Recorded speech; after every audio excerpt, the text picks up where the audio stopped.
أعوذ بالله من الشيطان الرجيم بسم الله الرحمن الرحيم إن في خلق السماوات والأرض واختلاف الليل والنهار لآيات لأولي الألباب الذين يذكرون الله قياما وقعودا وعلى جنوبهم ويتفكرون في خلق السماوات والأرض ربنا ما خلقت هذا باطلا سبحانك فقنا عذاب النار ربنا إنك من تدخل النار فقد أخزيته وما للظالمين من أنصار ربنا إننا سمعنا مناديا ينادي للإيمان أن آمنوا بربكم فآمنا ربنا فاغفر لنا ذنوبنا وكفر عنا سيئاتنا وتوفنا مع الأبرار ربنا وآتنا ما وعدتنا على رسلك ولا تخزنا يوم القيامة إنك لا تخلف الميعاد۔ لفظ ترجمہ ان فی خلق السماوات، بے شک آسمانوں کے پیدا کرنے میں، والارض اور زمین کے پیدا کرنے میں، واختلاف اللیل والنہار رات اور دن کے مختلف ہونے میں، لآیات البتہ کئی نشانیاں ہیں، لأولی الالباب عقل مندوں کے واسطے، الذین یذکرون اللہ عقل مند وہ لوگ ہیں جو اللہ تبارک و تعالیٰ کا ذکر کرتے ہیں، قیاما و قعودا کھڑے ہوئے اور بیٹھنے کی حالت میں، وعلی جنوبہم اور اپنے پہلوؤں کے بل بھی، ویتفکرون اور غور و فکر کرتے ہوئے، فی خلق السماوات والارض آسمانوں اور زمین کی پیدائش میں، کہتے ہیں کہ ربنا ما خلقت ھذا باطلا، اے ہمارے رب تو نے نہیں پیدا کیا ان چیزوں کو بیکار، سبحانک پاک ہے تیری ذات، فقنا عذاب النار پس بچا تو ہمیں دوزخ کے عذاب سے، ربنا انک اے ہمارے رب بے شک تو، ما تدخل النار جس کو داخل کرے گا دوزخ میں، فقد اخزیتہ پس تحقیق تو نے اس کو رسوا کر دیا، وما للظالمین من انصار اور نہیں ہے ظالموں کے لیے کوئی مددگار، ربنا اے ہمارے پروردگار اننا سمعنا بے شک ہم نے سن لیا، منادیہ پکارنے والے کو، ینادی للایمان جو پکارتا تھا ایمان کے لیے، ان آمنوا بربکم یہ کہ ایمان لاؤ اپنے رب پر، فآمنا اے ہمارے رب پس ہم ایمان لے آئے، ربنا اے ہمارے پروردگار فاغفر لنا ذنوبنا پس معاف کر دے ہمارے گناہ، وکفر عنا اور مٹا دے ہم سے سیئاتنا ہماری برائیاں، وتوفنا مع الابرار اور ہمیں وفات دے نیک لوگوں کے ساتھ، ربنا اے ہمارے پروردگار وآتنا اور دے ہمیں ما وعدتنا وہ چیز جس کا وعدہ کیا ہے تو نے ہم سے،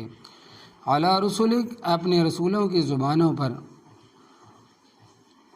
ولا تخزنا اور نہ رسوا کرنا ہمیں یوم القیامہ قیامت والے دن، انک لا تخلف المیعاد بے شک تو وعدے کے خلاف نہیں کرتا۔ کل کے سبق کی آخری آیت میں تھا کہ تمام سلطنت اللہ تبارک و تعالیٰ کی ہے اور وہ ہر چیز پر قادر ہے۔ آج کی آیت میں اللہ تبارک و تعالیٰ کی قدرت کی کچھ نشانیاں بیان فرمائی گئی، ان میں ہر آدمی غور و فکر کر سکتا ہے۔ ارشاد خداوندی ہے کہ ان فی خلق السماوات والارض بے شک آسمانوں کے پیدا کرنے میں اور زمین کے پیدا کرنے میں، واختلاف اللیل والنہار رات اور دن کے مختلف ہونے میں، لآیات البتہ کئی نشانیاں ہیں، لأولی الالباب عقل مندوں کے واسطے۔ یہ پہلا آسمان تو ہمیں نظر آتا ہے، چلو باقی 6 ہمیں نظر نہیں آتے، تو جو نظر آتا ہے اس کو دیکھو کہ اس کے نیچے کوئی کھمبا، کوئی ستون، کوئی دیوار، کوئی ٹیک نہیں، کوئی سہارا بھی نہیں۔ جب کہ انسان چھوٹی چھوٹی عمارتیں بناتا ہے اس کے نیچے کتنے ستون ہوتے ہیں، دیکھو کہ چھوٹی سی عمارت ہے، 2 ستون وہ کھڑے، 2 ستون وہ کھڑے، لیکن آسمان کو دیکھو کتنا بڑا وسیع ہے، اس کو بغیر سہارے کے کھڑا کرنا اللہ تبارک و تعالیٰ کے سوا کسی کے اختیار میں نہیں۔ اگر انسان غور کرے تو اللہ تبارک و تعالیٰ کی قدرت سمجھ میں آ سکتی ہے۔ پھر ایک آسمان نہیں، جمع کا صیغہ ہے، بے شک آسمانوں کے پیدا کرنے میں، اسی طرح زمین کے پیدا کرنے میں غور و فکر کرو۔ زمین میں پھر وہ مشرق مغرب کی طرف جاؤ، شمال جنوب کی طرف جاؤ، میدان نظر آئیں گے، پہاڑ نظر آئیں گے، مختلف قسم کے شجر نظر آئیں گے، درخت نظر آئیں گے، بڑی جڑی بوٹیاں نظر آئیں گی، زمین کے مختلف رنگ نظر آئیں گے، پھر اس میں بڑے بڑے دریا، سمندر سب نظر آئیں گے، پھر اس میں تمہیں پھل پھول، اناج، سبزیاں نظر آئیں گی، پھر زمین میں رہنے والی مخلوق مختلف شکلیں رنگ برنگی نظر آئیں گی، چینیوں کے علیحدہ، روسیوں کے علیحدہ، افریقیوں کی علیحدہ، گوروں کی شکلیں الگ، کانوں کے الگ، جبکہ ماں بھی ایک اور باپ بھی ایک، سب کے باپ حضرت آدم علیہ السلام ہے اور سب کی ماں اماں حوا علیہ السلام، ایک ہی ماں باپ کے اولاد ہوتے ہیں، کسی کا قد بڑا، کسی کا چھوٹا، کوئی گورا ہے، کوئی گندمی ہے، کوئی نرم مزاج، کوئی سخت مزاج، کوئی حوصلے والا، کوئی جلد باز۔ تو ان چیزوں پر غور فکر کرنے سے رب تعالیٰ کی قدرت ہمیں سمجھ میں آ سکتی ہے۔ واختلاف اللیل، اور دن رات کے مختلف ہونے میں غور و فکر کرو کہ رات تاریک اور سیاہ ہے، دن روشن ہے، پھر کبھی رات بڑھ جاتی ہے، کبھی دن بڑھ جاتا ہے، کبھی رات کم ہو جاتی ہے، کبھی دن کم ہو جاتا ہے۔ اب دیکھو 24 دسمبر تک راتیں لمبی ہوں گی، دن چھوٹے ہوتے جائیں گے، پھر 22 جون تک راتیں چھوٹی ہوتی جائیں گی اور دن لمبے ہوتے جائیں گے۔ یہ ایسی چیزیں ہیں جو ہر آدمی کی سمجھ میں آ سکتی ہے، باقی کوئی بڑا پاگل ہو تو اس کی بات نہیں کرتا۔ ہوش و حواس والا آدمی ان چیزوں پر غور و فکر کر کے رب تعالیٰ کی قدرت کی نشانیاں سمجھ سکتا ہے۔ یہ نشانیاں کن لوگوں کے لیے فرمائیں کہ اولی الالباب، الباب لب کی جمع اور لب کے معنی ہے عقل، اور الو جمع ہے ذو کی، تو اولی الالباب کے معنی ہوں گے عقل والے، عقل مند۔ تو یہ نشانیاں ہیں عقل مندوں کے لیے، اور ہم تو عقل مند اسے کہتے ہیں اور سمجھتے جو دنیا بڑی کمانا جانتا ہو، لوگوں کو ٹھگنا جانتا ہو، یا دنیا میں عجیب و غریب چیزیں ایجاد کرنا جانتا ہو، اگرچہ وہ چیزیں دنیا کی تباہی اور بربادی کا سبب بنے۔ دیکھو یہ کلاشکوف بنانے والا روسی شخص ابھی تک زندہ ہے، کلاشکوف بنانے والا روسی شخص ابھی تک زندہ ہے اور اس کی عمر 77 سال ہو گئی، اور وہ کلاشکوف کی ایجاد پر شرمندہ اور نادم ہے کہ کاش میں اس کی جگہ کوئی اور چیز ایجاد کرتا، کیونکہ یہ تو نری انسانوں کی تباہی کا سبب ہے۔ اور اللہ تبارک و تعالیٰ کے ہاں عقل مند کون لوگ، اس کو اچھی طرح سمجھ لے۔ فرمائے کہ عقل مند وہ ہیں الذین یذکرون اللہ، عقل مند لوگ وہ ہیں جو اللہ تبارک و تعالیٰ کا ذکر کرتے ہیں قیاما و قعودا، کھڑے ہوئے اور بیٹھنے کی حالت میں، وعلی جنوبہم، اور اپنے پہلوؤں کے بل لیٹے ہوئے بھی۔ مطلب یہ ہے کہ وہ ہر حال میں اپنے رب کو یاد کرتے ہیں، کھڑے ہوں، بیٹھے ہوں، لیٹے ہوں۔ یہ بات بھی آپ کئی مرتبہ سن چکے ہیں کہ ذکر کے لیے وضو کی پابندی نہیں، وضو کے بغیر بھی ذکر کر سکتے ہیں، کیونکہ انسان آخر انسان ہے، کبھی معدہ خراب ہو جاتا ہے، ہوا خارج ہو جاتی ہے، پیشاب بھی بار بار کرنا پڑتا ہے، اس لیے اللہ تبارک و تعالیٰ نے اجازت دی ہے کہ ذکر تم بغیر وضو کے بھی کر سکتے ہو۔ عقل مندوں کی دوسری نشانی کہ وَيَتَفَكَّرُونَ فِي خَلْقِ السَّمَاوَاتِ وَالْأَرْضِ، اور غور و فکر کرتے ہیں آسمانوں اور زمین کی پیدائش میں، کہ رب تعالیٰ نے کتنی بڑی وسیع مخلوق پیدا فرمائی ہے، آسمان اور زمین، پھر اس میں اور بہت کچھ پیدا فرمایا، مثلا پہاڑ ہے، دریا ہے، اور کیا کچھ ہے، یہ ویسے تو پیدا نہیں فرمایا، ان کا کوئی نہ کوئی مقصد ہے۔ مثلا یہ مسجد کی عمارت ہے،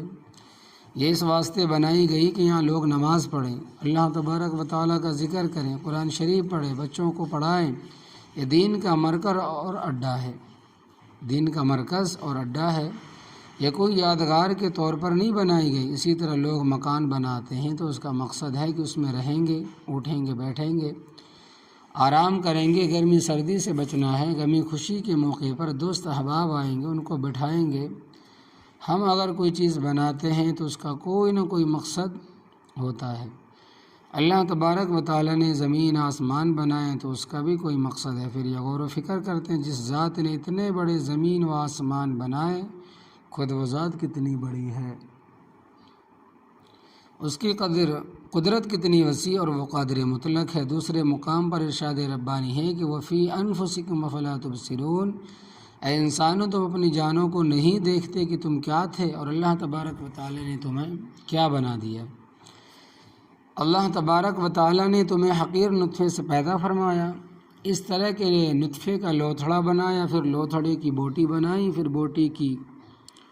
بڈیاں بنائیں، ٹانگیں بنائیں، بازو بنایا، سر بنایا، پھر آنکھیں بنائی، ناک بنایا، گرزے کے تمام اعضاء بنائے،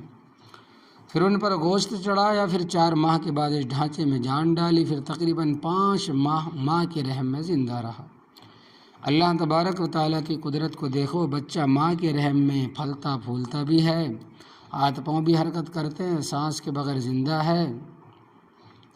پیدا ہونے کے بعد بغیر سانس کے زندہ نہیں رہ سکتا، اور وہاں اس کو باقاعدہ خوراک بھی ملتی رہتی ہے مگر پیشاب پاخانہ نہیں ہے، اور پیدا ہونے کے بعد بچہ صرف عرق ہی پی لے تو یہ پاخانہ آ جاتا ہے۔ تو رب تعالیٰ نے فرمایا کہ انسانوں اپنے وجود میں غور و فکر کرو تو قادر مطلق تمہیں سمجھ میں آئے گا، اور اگر آنکھیں بند کر لو پھر دن بھی رات ہے، اس کا کوئی علاج نہیں۔ تو عقل مند جب زمین اور آسمانوں کی تخلیق میں غور کرتے ہیں تو کہتے ہیں کہ ربنا ما خلقت ھذا باطلا، اے ہمارے رب تو نے نہیں پیدا کیا ان چیزوں کو بیکار، سبحانک پاک ہے تیری ذات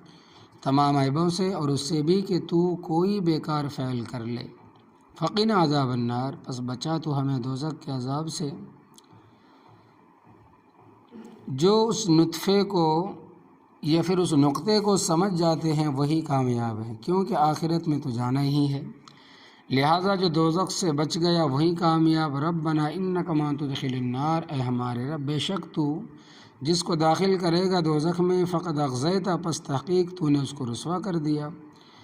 اس لیے کہ دوزخ میں داخل ہونے والا انتہائی رسوا ہوگا۔ دوزخیوں کے متعلق قرآن پاک میں آتا ہے کہ وہ یستیخون فیہا، کہ وہ دوزخ میں چیخیں گے، چیخیں ماریں گے، لہم فیہا زفیر و شہیق، سورہ ہود ان کے لیے دوزخ میں آوازیں ہوں گی، زفیر گدھے کی آواز، اس آواز کو کہتے ہیں جو ابتدا میں بڑی بلند ہوتی ہے، اور شہیق وہ آواز ہوتی ہے جو آخر میں نرم پڑ جاتی ہے۔ مطلب یہ ہے کہ بدبخت لوگ دوزخ میں چیخیں گے، چلائیں گے، اور گدھے کی آواز کے ساتھ تشبیہ اس لیے دی ہے کیونکہ گدھے کی آواز تمام آوازوں سے بری ہوتی ہے۔ حضرت لقمان حکیم رحمۃ اللہ علیہ نے اپنے بیٹے سے کہا کہ جب بات کرنی ہو تو بلا ضرورت زور سے نہ بولنا، کیونکہ زور سے بولنا کوئی فخر کی بات ہوتی تو پھر ساری فضیلت گدھا لے جاتا۔ حالانکہ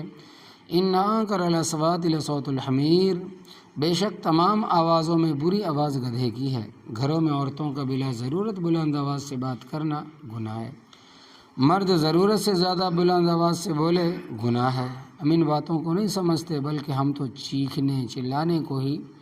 خوبی سمجھتے ہیں، چاہے کسی کی نیند ضائع ہوتی ہو، یا بیمار کو تکلیف ہوتی ہو،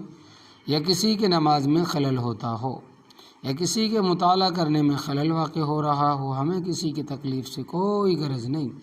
ہم نے ضرور چیخنا ہے۔ دیکھو دین میں فقہائے کرام رحمۃ اللہ علیہ کا طبقہ بہت محتاط طبقہ ہے، وہ فرماتے ہیں کہ امام جب نماز پڑھائے تو اتنی آواز نکالے جو مقتدی سنے، یعنی جتنی مقتدی ہے اتنی آواز نکالے، امام کا ضرورت سے زیادہ آواز بلند کرنا صحیح نہیں ہے۔ اس سے اندازہ لگائیں کہ شریعت نے آواز پر کتنا کنٹرول کیا، کہ امام بھی اگر ضرورت سے زیادہ آواز کو بلند کرے تو فقہا فرماتے ہیں فقد عصا، اس نے برا کام کیا۔ اسی طرح فقہائے کرام رحمۃ اللہ علیہ فرماتے ہیں کہ ایسی جگہ پر بلند آواز سے قرآن شریف پڑھنا جائز نہیں ہے جہاں کوئی سویا ہوا ہو، یا پھر کوئی نماز پڑھ رہا ہو، یا کوئی مطالعہ کر رہا ہو، اور ہم نے تو سارے محلے کو بیزار کرنے میں ثواب سمجھا ہوا ہے کہ شور کرو، کسی کو سونے نہ دو۔ یاد رکھنا یہ سب گناہ کی باتیں۔ احمد رضا خان صاحب بریلوی سے کسی نے سوال کیا کہ ایسی جگہ پر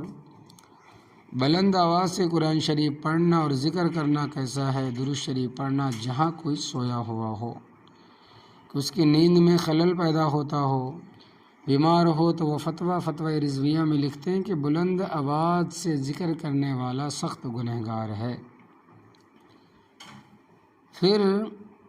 اس پر فقہائے کرام رحمۃ اللہ علیہ کے حوالے پیش کیے ہیں کہ بلند آواز سے ذکر کرنا، قرآن شریف پڑھنا، بلند آواز سے درود شریف پڑھنا جائز ہے۔ پھر کسی نے سوال کیا کہ ایسے شخص کے ساتھ کیا کرنا چاہیے، تو جواب دیا کہ طاقت ہے تو ہاتھ سے روکو ورنہ زبان سے روکو، اور اب حالت یہ ہے کہ چیخیں بھی خان صاحب کے ماننے والے ہی مارتے ہیں، ان کو کون سمجھائے۔ یاد رکھنا ذکر اذکار بھی آہستہ کرنا چاہیے۔ حدیث پاک میں آتا ہے کہ خیر الذکر الخفی، خیر الذکر الخفی، بہترین ذکر وہ ہے جو مخفی ہو۔ اور ایک حدیث میں آتا ہے کہ بلند آواز سے ذکر کرنے کے بجائے آہستہ ذکر کرنے کا اجر 70 گنا زیادہ۔ لہذا ذکر ایسے انداز سے کرو کہ اپنا کان سنے، دوسروں کے کان نہ کھاؤ، اور خدا رسول کی بات پر عمل کرو اور دوزخ کی رسوائی سے بچو۔ فرمایا کہ وَمَا لِلظَّالِمِينَ مِنْ أَنصَارٍ، اور نہیں ہے ظالموں کے لیے کوئی مددگار۔ ربنا اننا سمینا، اے ہمارے پروردگار بے شک ہم نے سن لیا منادیا، پکارنے والے کو، ینادی للایمان، جو پکارتا تھا ایمان کے لیے، ان آمنوا بربکم، یہ کہ ایمان لاؤ اپنے رب پر، فآمنا، اے ہمارے رب پس ہم ایمان لے آئے۔ منادی کون ہے؟ قرآن پاک کے نزول کے وقت سب سے بڑے منادی نبی کریم صلی اللہ علیہ وسلم تھے۔ آپ صلی اللہ علیہ وسلم نے لوگوں کو ایمان کی دعوت دی، پھر صحابہ کرام رضوان اللہ تعالی اجمعین، پھر تابعین، طبع تابعین رحمۃ اللہ تعالی منادی تھے، اور اب میں تمہارے لیے منادی ہوں، میں تمہیں دعوت دیتا ہوں کہ ان آمنوا بربکم، یہ کہ ایمان لاؤ اپنے رب پر۔ ہر مبلغ جو لوگوں کو قرآن کریم سناتا ہے، وہ دعوت دیتا ہے، وہ منادی اور اس میں شامل ہے۔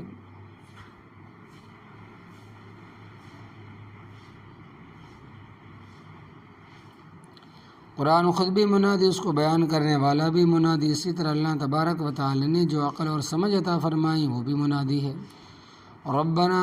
فاغفر لنا ذنوبنا، اے ہمارے پروردگار پس معاف کر دے ہمارے صغیرہ گناہ، وکفر عنا سیئاتنا، اور مٹا دے ہمارے کبیرہ گناہ، یعنی چھوٹے بڑے سارے گناہ معاف فرما دے، کیونکہ ہم سے صغیرہ بھی ہوتے ہیں کبیرہ بھی ہے، تو ہم گناہوں کی پیٹیاں ہیں، تو معاف فرما دے۔ وتوفنا مع الابرار، اور ہمیں وفات دے نیک لوگوں کے ساتھ، انہی کے ساتھ ہمیں بیٹھنا نصیب ہو، انہی میں وفات ہو اور انہی میں ہمارا شمار ہو۔ اللہ تبارک و تعالیٰ کے نیک بندے یہ دعا کرتے ہیں کہ ربنا وآتنا، اے ہمارے پروردگار ہمیں ما وعدتنا، وہ چیز جس کا وعدہ کیا ہے تم نے ہم سے، علی رسولک، اپنے رسولوں کی زبانوں پر ان کے ساتھ تیرا یہ وعدہ ہے، جو تجھ پر ایمان لائے گا تو اسے جنت میں داخل کرے گا۔ حضرت آدم علیہ السلام سے لے کر نبی کریم صلی اللہ علیہ وسلم تک تمام پیغمبروں نے یہی سبق دیا، ایمان کا صلہ جنت ہے، اور اگر کفر و شرک اور بدی کرو گے تو جہنم میں جلو گے۔ اے پروردگار تو سچا ہے، تیرے پیغمبر سچے، تیرا وعدہ سچا، تو ہمیں قبر میں راحت نصیب فرما، ولا تخزنا یوم القیامہ، اور نہ رسوا کرنا ہمیں قیامت والے دن۔ میدان محشر میں ہم ذلیل نہ ہو، پل صراط سے ہم سیدھے گزر کر جنت میں پہنچ جائیں۔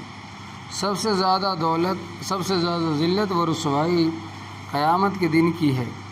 ان کے مقابلے میں دنیا کی ذلت کوئی چیز نہیں، مگر آدمی دنیا کی ذلت سے بچنے کی تو کوشش کرتا، مگر آخرت کی ذلت سے بچنے کی کوشش نہیں کرتا، جبکہ دنیا کے امتحان آخرت کے مقابلے میں بچوں کے کھیل کی حیثیت بھی نہیں رکھتے۔ اے پروردگار ہمیں دونوں امتحانوں میں کامیاب فرما۔ انک لا تخلف المیعاد، بے شک تو وعدے کے خلاف ورزی نہیں کرتا۔ رب تعالیٰ نے عقل مندوں کے اوصاف، ان کی نشانیاں بیان فرمائیں، وہ یہ کام کرتے ہیں اور یہ دعائیں کرتے ہیں، تو جو آدمی یہ کام نہیں کرے گا اور یہ دعائیں نہیں کرے گا وہ عقل مند نہیں ہے۔ اللہ ہمیں عقل مند بننے کی توفیق عطا فرمائے اور ہمیں عقل مند بنائے، آمین یا رب العالمین۔